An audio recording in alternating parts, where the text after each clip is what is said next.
بینەران و بیسەرانی ڕوودا و سڵاوتان لێبێ لە بەرنامێژی دیکەی پەنجەمۆ لەگەڵێەوەی خۆشەویست داین. لەم ئەڵلقەی بەرنامەکەماندا درێژە بە گفتوگۆکەمانە دەین لەگەڵ کەسایەتی ناوداری کوردستان مامۆستا مەلا محەممەدی شەڵماشی کە خاوەنی چەندین پەرتوگ و هەروەها سەردەمانێکی زۆر هەم لە باشووری کوردستان و هەم لە ڕۆژهەڵاتی کوردستان ژیاوە و شایەتی لەسەر کۆمەڵێک ڕووداوی گرنگی مێژوویەدات. مامۆستا ئێمە باسی چەند کەسایەتیەکمان کرد، پێم خۆش بوو باسی مامۆستا عەلاءالدینی سوجادیمان بۆ بکەین. والله مامۆستا عەلاءالدینی سوجادی من کە دەچووم بۆ بەغدا لە مزگەوتێکی مەیدان لەسەر سوچێکی مزگەوتی مەیدان لەوێ تەشریفی لەوێ بوو، هەر خەریکی جگەرە خەریکی توتن و شتی وا بوو. ڕۆژێک ژیانی خۆمی لێپرسیم، ئەمیش بۆم گێڕا وەکتی مەلا محەممەدە من لە تۆم خراپتر بەسەر هاتووە. تیا من لە سلێمانیم دەخوێن، پارەیەکم کۆ کردەوە بە دەخنەی فەقێ و شتیوە، هاتم بۆ بەغدا بچوم بۆ میسر، بۆم ڕێنەکەوت. وتی مەلای ئەو مزگەوتە مرد، من دەنگم خۆش بوو بۆ بانگوشتیوە. عادیلە خاتوونی ناو ساحەبی مزگەوتەکە دەنگی منی بیست بوو، نردی بە دوامدا بوومە مەلای ئەو مزگەوتە. تی کردیانم بە مەلای ئەو مزگەوتە، ئێساش هەر مەلای ئەو مزگەوتەم. تی برایم ئەحمەد هات بۆ بەغدا، هینی دانا، ڕۆژنامەیەکی دانا گەلاوێش. تی بە دوای داناردم چوون لەوێ بوومە کارمەند. خۆلاسەکتی دەستم کرد بە نووسی وردە وردە ئاوە پێگەیشتم. حتا کوتی عەرزێکم هەیە لە قەراغ شاری بەغدا، ئێستا نازانم لەکوێیە، جێیەکەم لەبێت چۆتەوە. کوتی ناوی یەکێکی کەچی گوت، کوتی هات پێی گوتم، کوتیە تۆ کوردی باش دەزانی و دەبێ بێ لە ئەدەبیاتی کوردی لە جامیعە دەرس بڵێەوە. تی بووم بە ئوستازی جامیعەش، پاکی زان ڕەفی حلمی وابزان. بەڵێ پێم وابێ ئەو بووە. تی منیش ئاوا پێگەیشتمە، تۆش پێدەگەیت.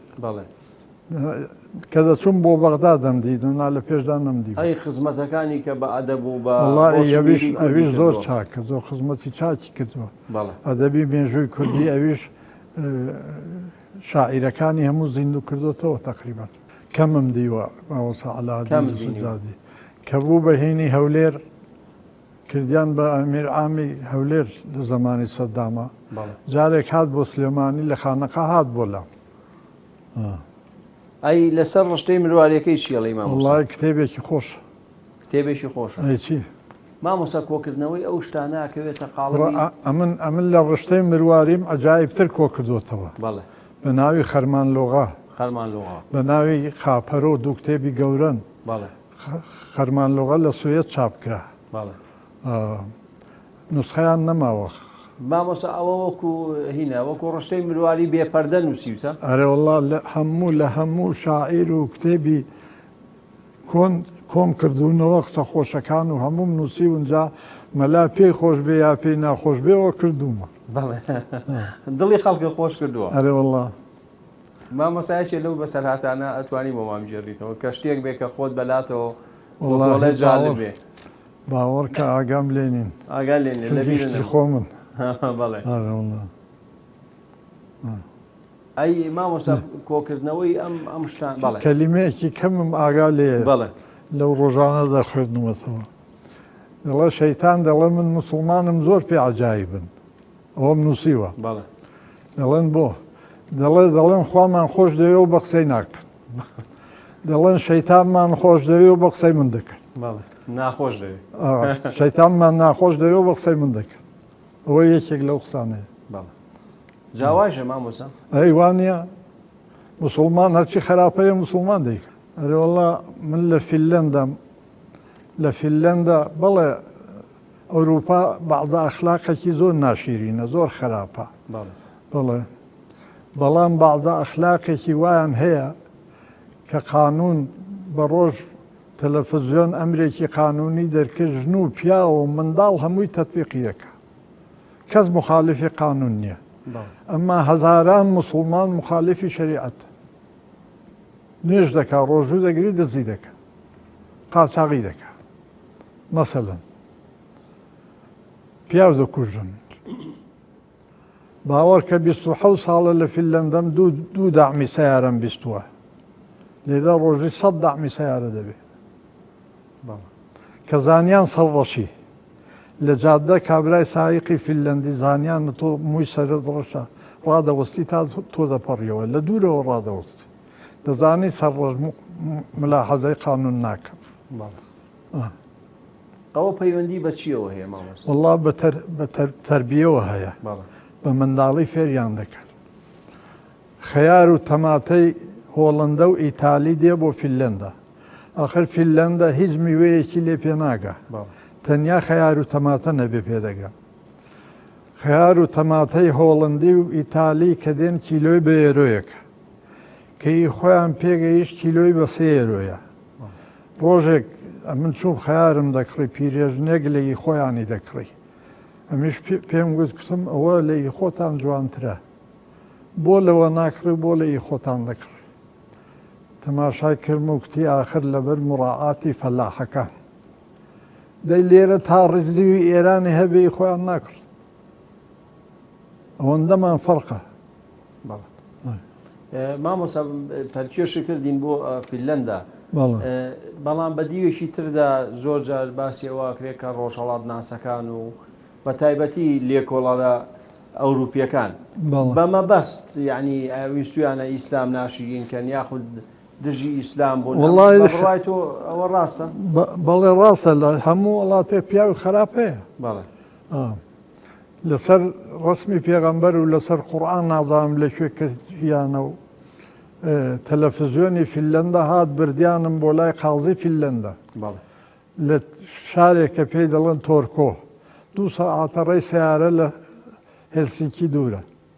بە تەلەڤیزیۆن هات بۆ ماڵەوە بردیانم بۆ لای قازی فینلەندە و ئەمیش لیباسی مەلایەتیم لەبەر کرد بوو متەرجمێکیان هێنا بوو زۆرمان باسی کرد و قازی فینلەندە ئەوەندەی پێخۆش بوو 3-4 جار لە تەلەڤیزیۆن لێیاندایەوە پیاو خراپ لەوێش هەیە ئەی تۆ چی دوود لەسەرەوەی مامۆستا وێنەکانی کە کردیان لەسەر حەدیث هێنایەوە وتی ئیسلام ئاوایە و ئاوایە و دژی هیچ دینێک نییە و پێغەمبەر چۆتە مەدینە لەوێ مەسیحی و جوولەکە و هەمووی لێبوون احترامی لێگرتوون و تا خۆیان خراپەیان نەکرد بێ و باسی نەکردو لە وڵاتی ئیسلامدا زمانی ئەسحابە کە هاتوون وڵاتیان داگرتووە ئێستاش لەو وەختەوە مەسیحی لە ناو ئیسلامدا یەکجار زۆرن و احترامیشیان لێ دەگرن و ئاو قسانە ئەی مامۆستا بە دیدی جەنابەت کوشتنی خەڵک لەسەر دروستکردنی ئەو وێنانە واجبە ئەو وێنانەی کە کردیان کاریکاتێرەکانی لەسەر پێغەمبەر ناوەڵڵا ئەویش واجب نییە بەڵێ کابرا غەڵەتێک دەکات واجب نییە بێکوشی بەڵێ مامۆستا ئەمەوێت باسی کەسایەتێکی تر بکەین و دوایی باسی کۆمەڵشتی تر جەناب دوابزان کتێبیشن نووسیەوە لەو بارە یاخود نووسینت هەیە لەسەر مەلا عەبدوڵڵای بێتۆشی بەڵێ ئەم جیاوازی ئەم کەسایەتیە ئاینیە چییە لەگەڵ خەڵکانی ترە؟ مەلا عەبدوڵڵای بێتۆشی لەگەڵ مەلا مەحموودی برای کوڕی فەقێ محەممەدی خانەخەلن خانەخەل دەیەکی بچوو بووە لە بەینی بێتوش و دوولکاندا کوڕی فەقێ محەممەدی خانەخەلن فەقێ محەممەدی خانەخەل چوتە بێتوچێ و لەوێ پێی خوێندون و لە خزمەت مەلا غەزایی گەناوی خوێندووە و لە دوایە چۆتە خزمەت مەلا ئیبنولحاجی سنجوێش هەر لەو ڕیزەیە دەیەکە لە ئالانی ئەوبەر زۆری لەوێ خوێندووە و لە دوایە چۆتە لای سیبقەتوڵڵای حەیدەری لە بەغدا لەوێ خوێندەوە بەس نازانم ئیجازەی لای کامانی وەرگرت لە سنجوێ شەڕێک دەبێت لە بینی فەقێ و ئاسنگەرەکانی سنجوێدا ئیبنولحاجی سنجوێ مەجبور دەبێت بارکا بێتە قەڵاچوالان لای بابانەکان باوکی حاجی کاکە ئەحمەد شێماڕووفی نۆدێیی لە خزمەت ئیبنولحاجی سنجوێیی دەخوێنی لە قەڵاچوالان ئەو دەڵێ شێخ مەعروف دەڵێ ڕۆژێک مەلایەکی ڕەشی ناشیرن هات بۆ خزمەت مامۆستا دەڵێ بینێک دانیشت و مامۆستام ڕووی تێکردم کتی مەعروف ئەو مەلایەمە هێڵە هەفتەیەک بڕوا ئیسیفادەی چاکی لێ دەکەی ئەوی دەڵێ لێم پرسی قوربانە و مەلایە کێیەکتێەوە مەلا ئەوای بێتوشی شێخ مەعروف دەڵێ هەفتەیەک نەم هێش بڕوا قەریحەی شێعردانانم لەو وەرگرت لە دوایە دەبنە مەلا و مەلا مەحموود و مەلا عەبدوڵڵا چون دەبنە لە بێتوشێ دەبنە مەلا ڕۆژێک مەلا عەبدوڵڵا دەڵێ کاکە جایەمە لەو دێ فەقیرە چ بکەین مەلا عەبدوڵڵا دەڵێ دەزانی چ دەکەی دەڵێ من قاموسەکە دەفرۆشم تۆش ئیبن حەجەرەکە بفرۆشە بە پارەی ئەو دوو کتێبە دەچینەوە بەغدا بۆ خزمەت مامۆستا حەیدەری ئەو دوو کتێبانە دەفرۆشن دەستنەوە بەغدا کە دەستنە بەغدا لەو وەختەدا شێخ ئەحمەدی ئیحسا شارێکە لە سەعودیە ئەویش فەقێ دەبێت لە وەختی مەلا عەبدوڵڵادا ئەویش دێتەوە زیارەتی مامۆستایەکی مەلا مەحموود حەیدەری مەلا مەحموودی لە مەدرسەی نیزامیەی بەغدادا دەنێ بە مدەڕیس مەلا عەبدوڵڵا دەمێنی مەلا عەبدوڵڵا شێخ ئەحمەدی ئیحسایە پێی دەڵێ بۆ نایی لەگەڵم بۆ ئیحسایە من مەدرسەیەکی زۆرت فەقەی زۆرت بۆ ڕادەکرم بە قسەی دەکات دەچیتە ئیحسایە دەچیتە ئیحسایە مەلا عەبدوڵڵا ئەو شێخ ئەحمەدی ئیحسایە خوشکێکی خۆی لێمارە دەکات خوشکەکەی 12 ساڵی ژن دەبێ نازانی کە ئەوە کوردە مەلا عەبدوڵڵا عەرەبیزانێکی وا بووە ڕۆژێک کەلیمەیەک دەڵێ ژنەکە دەڵێ ئەوە لە عەرەبی دانیە بەوە کەشف دەبێت کە کوردە خەریکی نووسینەوەی کتێب دەبێ کتێبێکی داناوە لە ئیحسایە بە ناوی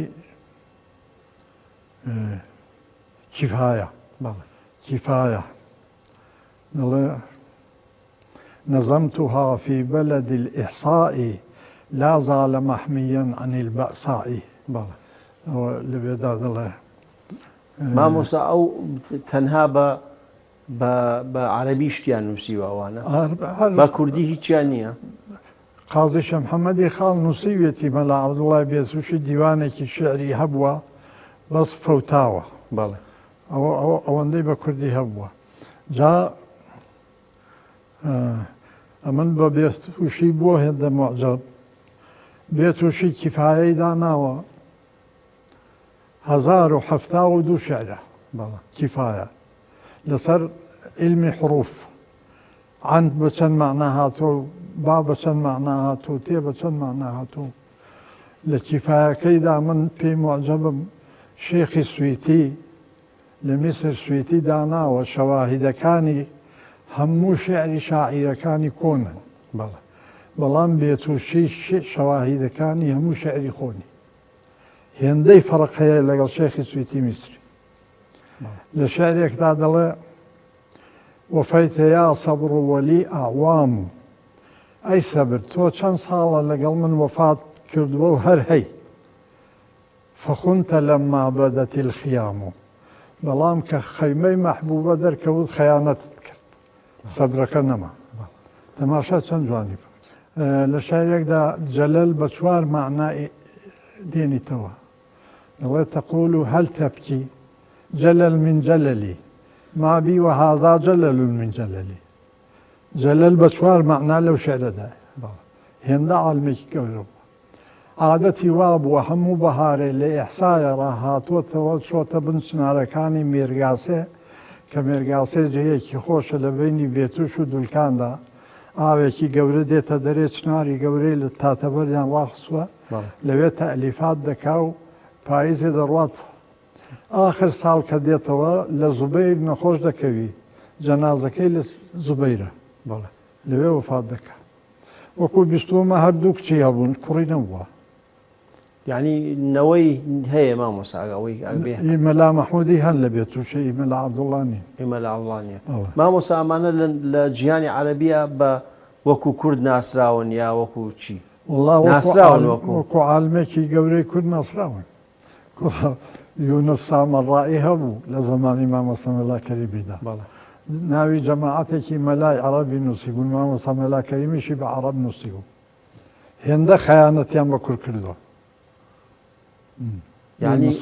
یونس سامەڕایی بە مەبەست ئەو شتانەیان کردووە هیچی بە مەبەست کردویانە بۆی کە خەڵک نەزانی کورد ئەوال بە گەوریان هەیە بەڵێ زۆریان قیانت بە کورد کردووە. مامۆستا هەندێک جار مامۆستا مەسعود محەممەد ئەوی زانایەکی گەورە بوو. بەراوردیەکەن لەگەڵەوە بە تایبەتی لە مەسەلەی زمانی عەرەبیە. وەڵا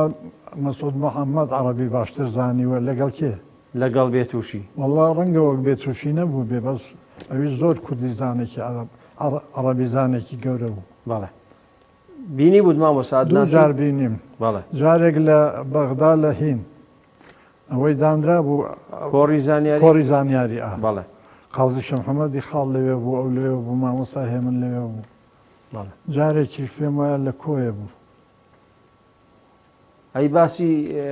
قازی شێخ محەممەدی خاڵن نەکرد مامۆستا ئەو پیاوێکی چۆن بوو؟ وەڵا قازی شەمحەمەدی خاڵ پیاوێک بوو دەبوو ئینسان ئەدەب و ئەخلاقی لێ فێر بێ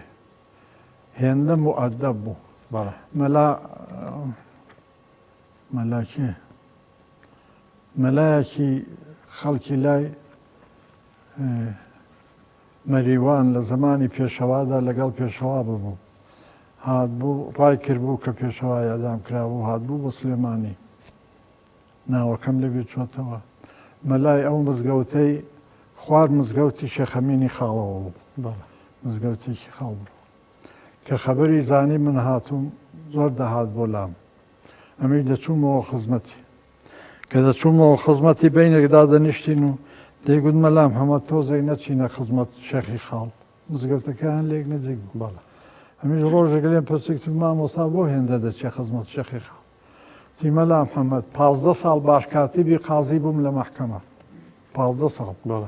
دیماوەی ئەو 15 ساڵە مراقەبەم کرد نە نەزەرێکی حرامی کرد نە ڕوبعێکی بەرتیل وەرکرد قازی شێخ محەممەدی خاڵ پیاوێکی گەورە فەرهەنگ و کۆمەڵێک بابەتی گرنگیشی هەیە شتی جوانی هەیە مامۆستا کەمێک بڕێنەوە بۆ مەسەلەی سیاست و کوردستان و ئەوانە وەڵاهی ئەمن زۆر لە سیاست دوور بوو باشە بەڵام ئاگاداری مامۆستا ساڵی 1970 ئەوەی کە لە ئێران ڕوویدا شۆڕشی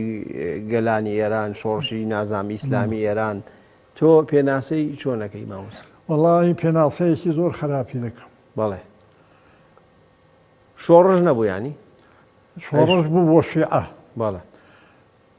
هەیئەتی ئومەنای مزگەوتی جامعی سەردەشتی بەڵێ نامەیەکیان نووسی بوو پیاوێکی گەورەی سەردەشتێش حاجی متەلیبیان پێدەگوی دەویش بە جیا نامەیەکی نووسی بوو حاجی مەلا عەلی بۆ چی نووسی بوو مامۆستا؟ بۆ من بەڵێ حاجی مەلا عەلی برامیان نارد بۆ سلێمانی ئەو دوو نامەی دامێ کە نووسی بوویان دەبێ بێەوە بۆ سەردەشتێ دەکەینە ئیمام و خەتیبی مزگەوتی سوور و خانوت بۆ دەکەین و مەعاشە دەوەندە دەدەینێ و حاجی متەلیبی زۆری نووسی بوو. ئەمیش جوابەکەم دانەوە کتم ئێوە زۆر عەجایبن. شای ئێران هەر بەسەرێک دوژمنی کورد بوو لەبەرەوەی کە کوردی بەس خومەینی دوژمنی کوردیشە و دوژمنی سونیشە. ئەمن چۆن دێمەوە سێبەری ئەو ڕژیمە بە قسەم نەکرد. لە پاش بەینێک شێخەلیسلامی مەریوان و مەلا ساڵحی نەغەدە قاچاق ببوون هاتن بۆ سلێمانی. ئەمیش دەمناسین داوەتم دەکردم ڕۆژێک لە ماڵی خۆمان داوەت بوون هەرکیان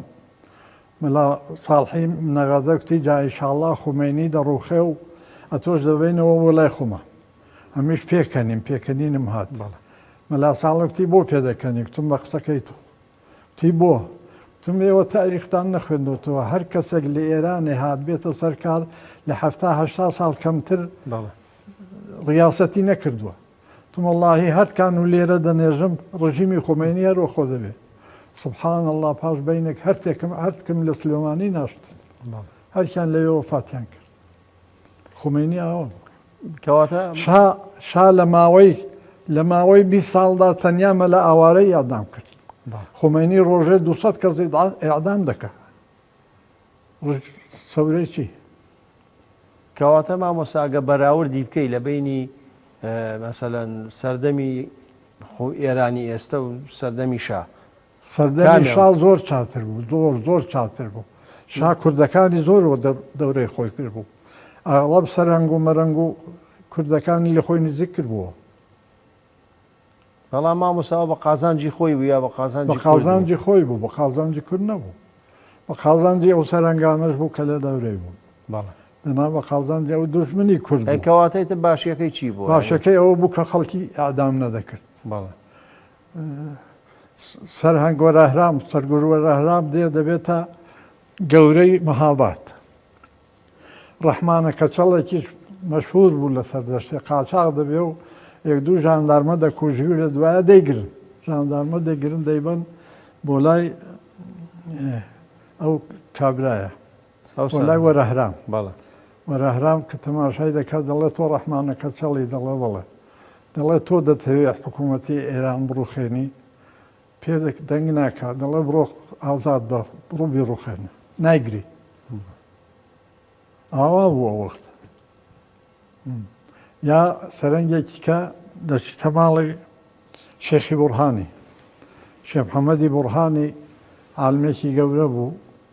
کوڕی شێخی بورهانی بەڵێ خەبەر دەدەن کە ئەحمەد تۆفیق بە سیچل پێشمەرگەوە چۆتە ماڵی شێخی بورهانی خەبەر دەدەن بە سەرنجی مەهابادێ سەرنجی مەهابادش چەند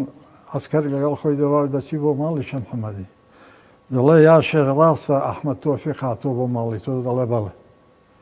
دەڵێ چۆن هاتووە دەڵێ ئاخر ئەوانیش ئینسانن برسیان بۆ هاتوون نانم داونی سەرهەنگ دەڵێ تا من لە مەهاباد بووم هیچ کەس حەقی نییە بێ بۆ ماڵی تۆ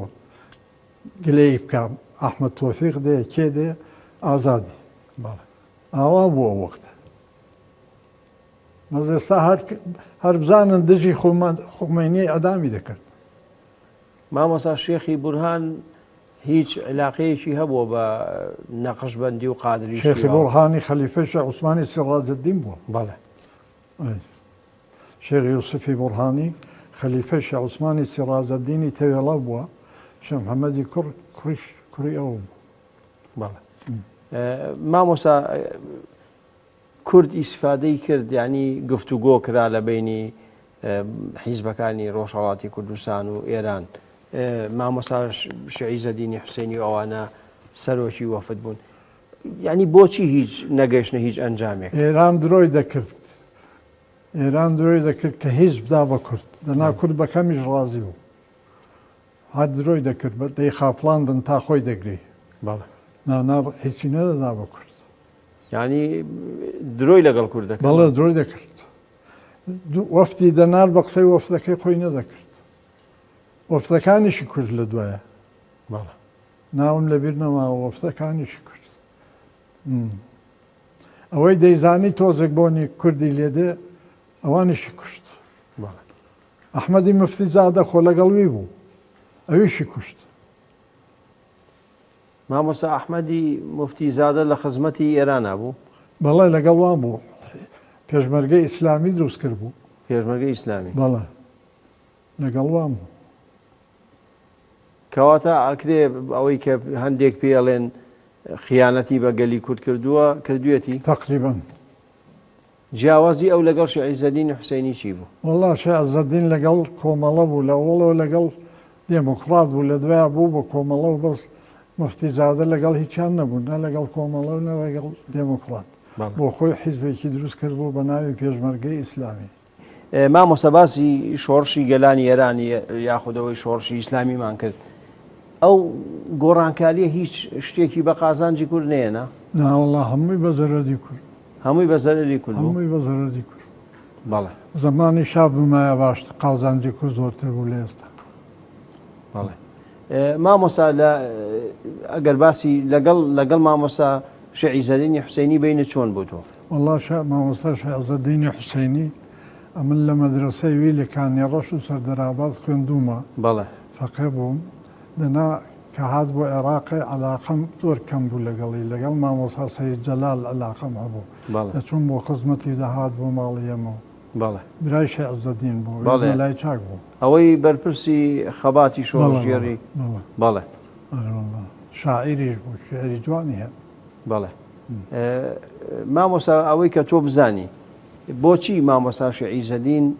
ڕووی لە کۆمەڵە کرد و پشتی لە دیموکرات. والله من بە عەقڵی خۆم وای لێک دەدەمەوە کە مامۆستا عەزەدین زۆر مەلای ئاغای دێموکری بووە لە پێشدا. بەڵێ پێشەوەی بچیتە سابڵاغە. من لە کانیێڕۆژ لە خزمەتیدا بووم کە ڕەحمان ئاغای ئەلخانیزادە بوو. بەڵێ حاجێکی لێ بوو، ناوی حاجەکەم لێ بچەوە، حەوزێکی گەورەی لێ بوو، پاییز بوو، حاجی هێنا خستێنا و حەوزەکەەوە بە لیباسەوە. بەڵێ خەبەریان دا بە مامۆستا عەزەدین کە مامۆستا عەزەدین هات ڕەحمان ئاغا ئاوای کرد دەستی بەردانەوە، ئەوەندەی احتیرام مامۆستا عەزەدینی کوتی کوڕۆت بەریدە، کابرایان هێنایە دەرەوە ئازادیان کرد. ئاوایان احترام لە مامۆستا عەزەدین دەگرت. یا پێم وا بوو هەر لەبەر ئەوەیە کەوتە ڕئیسی کۆمەڵەش هەموو ئەلخانیزادەکان بوون. بەڵێ پێم وایە کاریگەری ئەوەی کاریگەری تێکردووە پێم وایە مەسەلەی فکری نەبووکەوە. نا ئەی بۆ زۆر ژاپیان تۆ مەلای سوور مامۆستا. وەڵاهی ئەوم نەزانیوە نازانم. مامۆستا جەنابە وت لە ڕێکەوتنامە 11 ئازارە کورد ئەبواە نەرمتر بێ. ئەی باشە بۆچی لە ئێرە ئەی لە ئێران هیچی نەدا هەتا نەرم بن یا هین بن؟ ئێران نەرمیش بوون هیچیان نەدا. بەڵێ بەس سەدام ئێترافی بە کورد کرد بوو. سەدام ئێترافی بە کورد کرد بوو. بەڵێ ئەی تا ئێستاش لە ئێران کوردی مەمنوع بنووسری و بخوێندرێ. بەڵێ نا وەک تورکیەوە. ئەی مامۆستا لەگەڵ کەسایەتیەکانی کۆمەڵە و حیزبی کۆمونیستوانە پەیوەندیت هەبوو؟ وەڵاهی نەمدی بوون پەیوەندی. جارێکیان ئەوەی لێرەیە لە سلێمانی نازانم کامەیانە. بەڵێ ئەوەی لەگەڵ مام جەلال بوو. کاک ئەبڵای مۆتەدیەوە؟ گەورەتر لەوێ. بەڵێ کەی مۆتەدی داوەتێکی بۆ کردم بۆ ماڵی خۆی لێرە دەنا نەمدیون. کاک سەلاح سەلاحی مۆتەدی. بەڵێ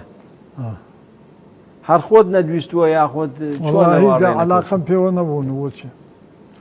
من مەلاو ئەوان کۆمەڵە. بەڵێ یەک ناکەوین. ئەی لەسەر سیاسەتی ئەوان هەڵوێستی تۆ چی ینی چۆن تێڕوانینی تۆ لەسەر سیاسەتی کۆمەڵە و حیزبی کۆمونیستوانە؟ وەڵاهی من پێم وایە بۆ دژی حیزبی دێموکرات دروست بوو. بۆ دژی حیزبی دێموکرات. من عەرزم کردی تا حیزبێک لە کوردستان زیاد بکرێت دوژمنێکی کورد زیاد دەبێت. ئەو حیزبانەی عێراقی هەمویان دوژمنی یەکترن. کامەیان بە قسەی کامەیان دەکە. بەڵێ هیچیان بە قسەی هیچیان ناکە. یا ئیسلامی سێ چوار حیزبی بۆ چییە؟ مامۆستا جەنابن لە کاتی گەڕانەوەی حیزبی دیموکرات و سەرکردەکانی بۆ مەهابات و سەردەشت و ئەوانە تۆ بۆچی نەگەڕایتەوە لەگەڵیان؟ لەکوێ؟ لە ساڵی 79کە شۆڕش دروست بوو لە ئێران. ئەمن مەلا بووم دەمزانی ئێران هیچ نادا. بەڵێ دەمزانی ئێران درۆ دەکا هەر ئەو عەجەمانن. دەمزانی خومێنی بە دووسەرە دوژمنی کووردا. بەڵێ بۆیە نەگەڕام و هاتن بە دوامدا لەسەر دەشتێ بە قسەم نەکردن. بەڵێ مامۆستا لەسەر پەیوەندیەکانی حیزبی دیموکرات و ئەوانە تۆ هیچ دەورت هەبوو لە دروستکردنی پەیوەندی حکوومەتی عێراق و هیچ عەلاقەم نەبوو دیموکرات و ئەوانە؟ وەڵا هیچ عەلاقەم نەبوو. هیچ عەلاقەت نەبوو. هەر وەکو دۆستێک تەماشام دەکردن لەنا من حیزبی نەبوو. بەڵێ جەناب زۆر جار لە نزیکەوە دکتۆر قاسملوو بینیوە. یەکجار زۆر. لەسەر ئەو چیەڵێ؟ تۆڵەی سیاسیەکی ڕۆژاوایی بوو ینی مەبەستە چییە لەوە؟ مەبەستم ئەوەیە دکتۆر قاسملوو زۆر عالم بوو. حەوت زبانی دنیای بەڕەوانەی دەزانی. بەڵام ئەو لە ئەوروپا گەورە بوو. پێی وا بوو خەڵکی ئەم وڵاتانەش وەکو خەڵکی ئەوروپان درۆ ناکەن فێڵ ناکەن. بەڵێ بۆیە ئاوە بە سادەیی تەسلیم بوو کوشتیان. زۆر سادە بوو. کە جیابەوە جەماعەتێک لێ جیابوونەوە پێیان دەگوتن لادەران. بەڵێ وەکو دیموکرات دوای پێوتن. دیموکرات دوای پێوتن. ینی بڵێن جەماعەتی قاسملووان. جەماعەتی قاسملوو. ئەمیش دوو دۆستم لە ڕانیە بوون پێشمەرگە بوون لەگەڵ لادەران بوون. بەڵێ هەڵستام لە سلێمانیەوە چوومە ڕانیە. چووم هەرکەم لەگەڵ خۆم بردن بۆ قەندیل. ئەو وەختە ماڵی مەلا عوڵایق لەگەڵ سێخ قاسملوو بوو. چوومە ماڵی مەلا عەوڵا دەیەک بوو دێزیان پێ دەبوو شتێکی وە لەوێ دکتۆر خەلیقی و مەلا عەوڵای مەلا عەوڵای حەسەنزادە و جەماعەتێک لەوێ میوانی مەلا عەوڵا بوو پیاسەمان دەکرد لە بەردێوە دکتۆر قاسملوو لە دەیەکی سەرەوەتر بوو لە دەیەکەی ماڵی مەلا عەبدوڵڵا پیاوێکی هەبوو ناوەکەم لەبێ چۆتەوە تورکومان بوو سایقەکەی شیعە بوو نامەیەکی بۆ نووسی بوو مامۆستا سپەینێ نیوڕۆیە لای من بە بەربەسێڵ میوانی منێ بەربەسێڵ لێرە پێی دەڵێن قوڕاو بەڵێ ئەمە سپەینێ نیوڕۆیە کە چووم لەگەڵ مەلا عەبدوڵڵا و دکتۆر خەلیقی جەماعەتم لەگەڵ خۆم بردو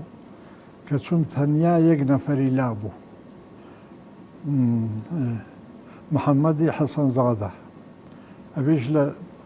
تۆبارانەکەی هین شەهید کرا کۆیە خۆت بە ڕئیس جمهوری کوردستان دەزانی و نەفەرێکت لایە خۆ دوو پاسدار بێنە خوارێ هەر کان و دەخنکێنن تۆ ئەو خەڵکە چاکەت بۆ دەرکرد تی دەما مۆستا تۆ وەکیلی من بۆ بچۆ بیان هێنەوە تم تازە چ بێنەوە وەڵا هێندە سادە بوو ئەی مامۆستا بۆ وەکیلی نەکرد ینی بۆ ئەو خێرت نەکرد لە بینیانەکە ئاخر دەمزانی بە قسەم ناکەن بۆیە بەڵێ خلافی ئەوان لەسەر چی بوو مامۆساوی کە وەڵاهی نازانم لەسەر چی نازانی ئەو هەموو حیزبانە لێک جیا دەبنەوە پیا و توزانی خلافی بەڵێ مامۆستا تۆ وت باسی ئەوت کرد لەگەڵ زۆر جار سەدام حوسەینی بینیوە و نازانم علاقەت هەبووە بە شێوەیە علاقەی مەبەستم هین نایە تەنزیمی ئەوانە بەڵام ڕێزیان لێگرتوون و ئەوانە جەماعەتی مەلا نەگوت فەردی بەڵێ وەکو جەماعەتی مەلا ئەی بۆ ساڵی هەشتا و هەشتۆیان دەستگیر کرد ساڵی هەشتا و هەشت بابەت گەرمەوە بەڵێ ساڵی هەشتا و هەشت حکوومەت شێخ جعفەر ئامیرهێزی هەشتا و هەشت بووە قەرەداخی تەسلیم بە حکوومەت کردبووە و بۆ خۆی هاتبوو بوو بە محافظ سلێمانی بەڵێ ساڵی هەشتا و هەشت نا مامۆستا ئەبێ زووتر بێ زووتر بەڵێ ساڵی هەشتا و هەشت دووبارە کە دەچن زووتر کە حکوومەت دەچی لە مەقڕی ئیسلامیەکان دوو کاغزی مدیری ئەمن نیشانی دام دوو کاغزیان دی بۆوە لە کاغزێکی مدیری ئەمن نیشانی دام کاغزێکیان نووسرا بوو تەنیا ئەوەندەی لێ نووسرا بوو الملا محەممەد الشەڵماشی منبع الماء الأصیل لە کاغزەکەی دووەمیان ناوی 15 مەلای لێ نووسرا بوو 16یەمین ناوی من بوو 15ەکەی دیکە هەموو ناوی مەلای عەرەب کە ئەو دوو کاغەزیان گر بوو بەس چی بوو ینی چیتیان هەر ناو نووسرا بوو چیتر بەڵێ من ئاگام لێ نییە ڕەقابەیان خەز بۆ سەر تەلەفۆنی ماڵەوە ئەو وەختە لە توی مەلیکیش هەر من تەلەفۆنم هەبوو هەموو توی مەلیک تەلەفۆنی لێ نەبوو ئەویش قازیشە محەممەدی خاڵ بۆی وەرگر بوو دوو مانگ ڕەقابەیان خەز بۆ سەر تەلەفۆنی ماڵەوە کێ هاتوۆتە ماڵەوە تەلەفۆنم لەگەڵ کێ کردووە چ قسێکمان کردووە مدیری ئەمن هەمووی بە لێدامەوە دەیگوت تۆ عەلاقەت چێ لەگەڵ ئێرانیە ئەمیش دەمگوت مەلا محەممەدی شەڵماشی کوردی ئێران و عێراق دەمناسی لەوانەیە ساواکی ئێرانیش بێ بۆ ماڵم من نایناسم ناوی منی بیست دێتە ماڵم یا حیزبی دێمۆکرات نەخۆشیان هەیە دێ بۆ ماڵم دەبێ کوڕەکەم سیارەیان بۆ بەگری بیان باتە خەستەخانە مەسرەفیان لێ بکەم بۆ خەوی شاکەم یا من لە سلێمانی بگوێزنەوە یا ئەوان مەهێڵن بێت مسلم 5 مانگ و 18 شەو گرتیان لەسەرەوە جا دابوویانم بە ڕائید ڕەحیم ڕائید ڕەحیم دەیگوت شێخ کەلیمەی ناشیرنی پێ نەکوتم خواڵ ناگری دەیگوت شێخنا ئەمن 3 حەجم کردووە احترامی مەلام زۆر لێیە خوا ڕحمی پێکردووی کە داویانی بە من نەیانداوی بە ڕائید حەسوون و ڕائید جەلال دەنا ئەگە بدرایی بە ڕائید حەسوون و ڕائید جەلال 3 شەو و 3 ڕۆژ هەر کارەبا و هەڵاوسین بوو بەڵام من احترامی مەلام لا قسەی ناخۆش هیچ ئەشکەنجیان نەدای مامۆستا هیچ بەڵێ ناوەڵڵا ئەی داوای چیان لێ کردی بۆچی گلیان ناویتەوە ڕۆژێک ڕایەت ڕەحیم خۆم قسەی لەگەڵ دەکردم بەڵێ تی ئەو گەوادە تۆ بەرنادا دەناتۆ هیچ لەسەر نییە تمکێ کام گەوادە تی خەڵەف مدیری ئەمن بەڵێ الحەمدولله لە ئەمنە سوورەکەدا سوتا خەڵەف بەڵێ لە زیندان بە تەنیا بووی مامۆسایە لەگەڵ ژووری ئینفرادیدا بووم 4 مانگ بەڵێ دە ژووری ئینفرادی هەبوو بەڕیز وەک ئاودەسووا بوون بەڵێ 4 مانگ لە ژووری یەکەم ژووری ئینفرادیدا بووم مانگی ئاخری بردیانمە ژوورێکی 3 بە 4 40 کەسی تێدا بوو بەڵێ جی نووسن بە دانیشتنەوە بوو ئەرێ وەڵا زیندانیە خزمەتی لیباسی منی دەکرد بە نێوی سەمونونەکە لەوێ ڕۆژی یەکی سەمونێکیان دەداینێ یەکی ئیسیکانێک هێن چا ناخەیە چانا بەڵێ ناوەکەم لەبێ چۆتە نیسک بەڵێ ئیسیکانی چێشتە یەکی ئیسیکانێکی چێشتی نیچکەمان بەردەکەوت چل کەس بوون سەتڵێکیان نیسکاو دێنا یەکێک خزمەتی من دەکرد بۆ خزمەتی دەکردم بۆ دۆزین ئەوەی کە ماستەکەی تێدا بوو بەیانیان دایان هێنا قاپی چووکەڵە بوو هەموو خەڵکەکە بەڕیز پڕیان دەکرد لە ئاو و ئەسپیان لە خۆیان دەگرت و دا ئاویان داویشت کوڕی خزمەتی منی دەکرد ئەسپەکەی لێ دەگرتم بە ناوی سەمونێک ئاوا بوو ناخۆشێکی لە ئاخریشدا کە بەر بووم ویان گوت من دکتۆر عەبدوڕەحمانی قاسملوو نەدیەوە قاسملوو لە ئەوروپا بوو کە من گیرام هات بۆەوە پێیان گوت بوو مامۆسا گیراوە جا نازانم ڕاست بوو یان نا چوو بۆ هەی ئەی کەرکووک گوت بوو یا دەبێ من بگرن یا فڵان کەس بەردەست بە هەی ئەی قسەی هەی ئەی کەرکووکە من بەر بوو یعنی کەواتە قاسملوو تۆی بەردە وا دەڵێن وا دەڵێن وا دەڵێن بۆ خۆت نەتبینیەوە دوایەوە خۆم نەمدیەوە زۆری پێ نەچوو شەهید کرا بەڵێ بەڵێ وتیان دۆستێکم هەبوو شێخە دێگەریان پێدەگوت ماڵی لە هەولێر بوو زۆر پیاوی چاک بوو وتیان ئەو چۆتە کەچی ئەویش وەفاتی کردەویشم نەدیەوە ئەی هاوڕێکانی ترت لە سلێمانی و ئەوانە مەلاکانی تر هەوڵیان نەداکە بەرن من خۆ مەلا دەوێری هەوڵ بدا بەرمدا ناوەڵان نەدەوێران بێن بۆ بە خێرات نیشم کە نەجاتیم بوو یەک دوو مەلا نەبێ کەسیان نەهات مامۆسا لەو ماوە دوور و درێژەی کە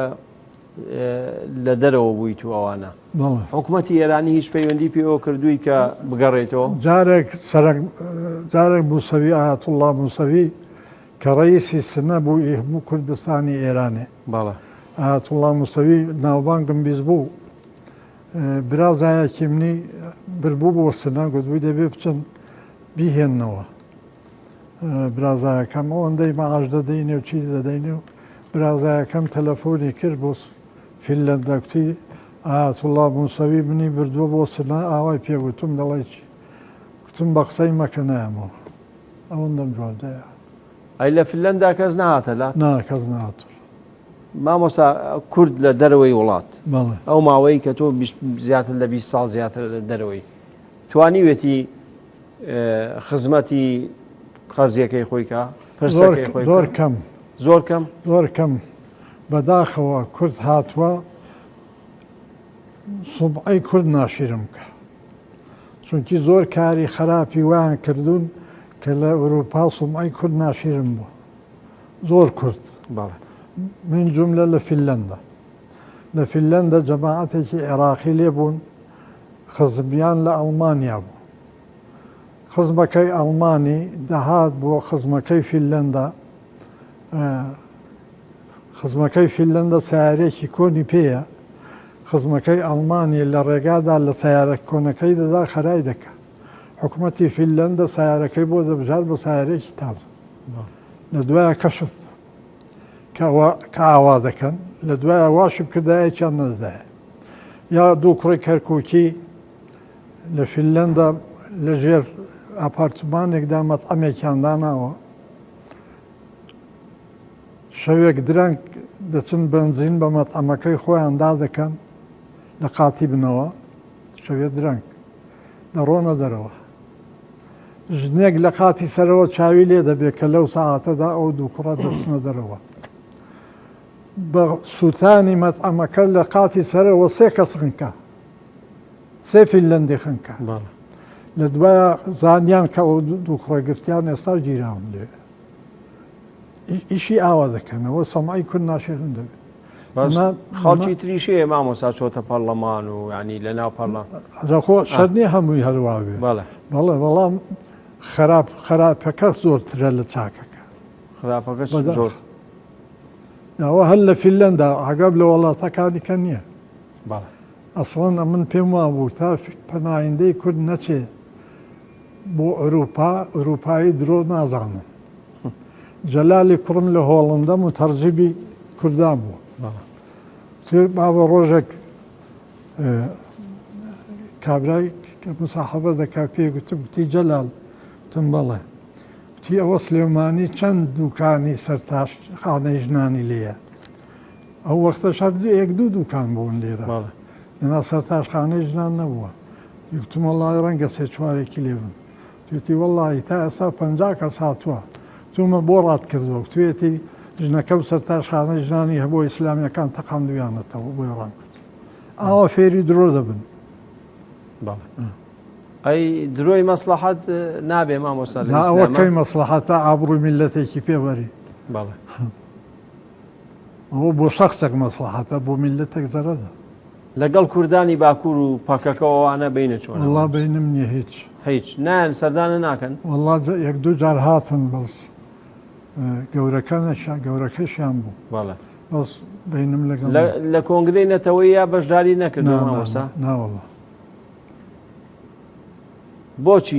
ینی پێیان نەوتوی یا خۆت نەچووی دیان پێشیان گوتمیان نەدەچۆم و پێشیان نەگوتم مامۆستا ئەگەر لەسەر نووسینەکانی جەنابەت چەند پەرتووکت هەیە 34 هەیە 34 هەمووی ئەوانە لەسەر مەسایلی ئاینیە یاخود نەتەوەیە ئەغڵەبی لەسەر قسەی خۆش قسەی خۆش بەڵێ ئەرەوەڵا لەسەر مەسەلەی دینیە تەرجەمەیە بێنەوایان چاپی پێنجەمە کە چاپیان کردووە چاپی پێنجەم ناگاشم لێ نەبووە بەڵێ چاپی پێنجەم لی نووسرا بوو لە بەرگەکە مامۆستا چی وای کرد کە ئەو کتێبی بێنەوایانە تەرجمەکە بێ سەرپەرشتان و بێنەوایانم زۆر پێخۆش بوون تەرجەمەم کردن ئەو وەختە نووسەری کورد کەم بوو ئەمن ئەو دوانە لە مەتبعی حەوادیسی بەغدا چاپم دەکردن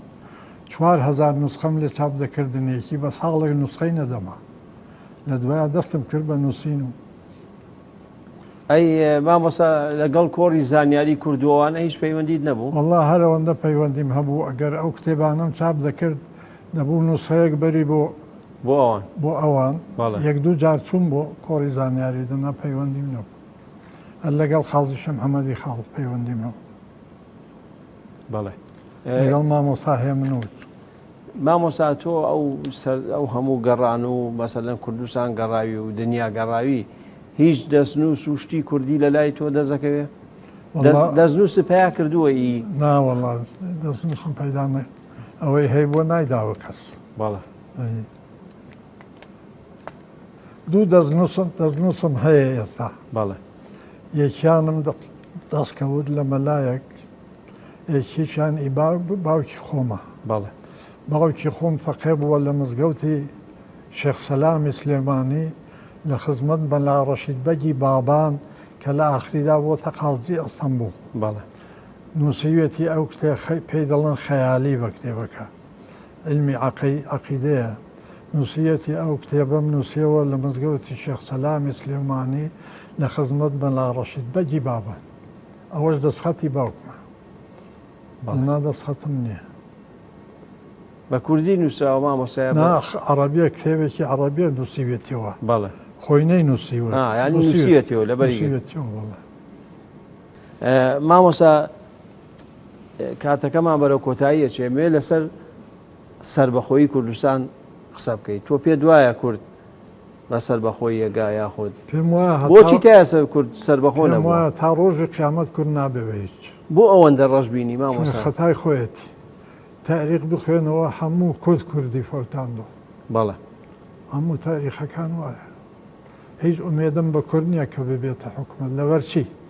یەکەم خۆی خراپە یەکەم هەر چوار دەورەی دوژمنی خراپە وەک هیچ میلەتێک هەڵ نەکەوتووە کە ببێتە سەربەخۆ هەر وڵاتێک سەربەخۆ بۆ لەگەڵ یەک تەرەفێک بووە ئێمە لەگەڵ چوار تەرەف دوژمنی ئەی مامۆستا لەگەڵ ڕیفراندۆما لەگەڵ ڕیفراندۆما بوویت یان نەبوویت وەڵا بووم بەس پێم خۆش نەبوو پێت خۆش نەبوو ئەرە وەڵا بانگیان کردیم بۆ هەولێر لەوێ بووم لە مەجلیسەکەدا بوو بەڵێ بەس پێم وا بوو دروست نییە بەس هەموو خەڵک کوتی ڕاستامیش مەجبور بووم ئەی مامۆستا دواپرسیارم ئەوەیە لەسەر فتووە ئەو فتوایانەی کە دەرەچێ بۆچی تا ئێستا مەسەلەن فتوایەک بە دژی ئەو هەموو هێرش و دڕندەیی کە خۆ دەڵێ دوژمنانی کورد دەرنەکراوە لەلایەن یەکێتی زانانی ئیسلامیەوە بێ لەلایەن مەلاکانەوە بێ سوزانم چی بڵێن فتوا بن چۆن فتوادن بۆ شتی چۆن مەسەلەن ئەوان هەموو کەس منداڵی کوردیش کە دەزانێ ئەو چوار حکوومەتە دوژمنی کوردنەوە زیاتر چ بڵێ هەموو کەس نازانێ ئەو چوار حکوومەتە دوژمنی کوردن بەڵام مامۆستا فەرقی نییە گەر بیخەیتە قاڵبێکی ئیسلامی هەزار فتوای مەلا لە لای دوژمن قیمەتی چییە یا خۆ شەرع هەمووی باس کردووە ئەوانیش هەموو خۆیان بە موسڵمان دەزانن کە ئەو خەیانەتە دروستنیای بۆ دەیکەن تورک خۆی بە گەورەی ئیسلام دەزانی دەچی لە سووریە کورد دەکوژی چه عەلاقەی بەسەر تورکیەوە هەیە درۆ دەکەن هیچیان موسڵمان نینە و چوار حکومەتە ناوەڵڵا من هیچیان بە موسڵمان نازانم مامۆستا من زۆر سپاس دەکەم کە جەنابەت بەشداریە بەرنامەیە کە دەگەر فەرمایش شتێکت هەبێ من سپاس دەکەم نیش زۆر پێ خۆشحاڵ بووم کە بە خزمەت و گەیشتم و خزمەت لێمەوە نیشانەمان نیشانداوە زۆر سپاس دەکەم مامۆستا گیان بینەران و بیسەرانی خۆشەویست بەم شێوەیەتی نەکۆتایی پەنجەمۆری ئەم جارەمان پێکەوە پرۆمۆلقەی داهاتوو دەبینین کە لەگەڵ کەسایەتیشی دیکەیە و بەخواتان دەست پێ لەسەر ئارەزووی هەموو میلەتی کورد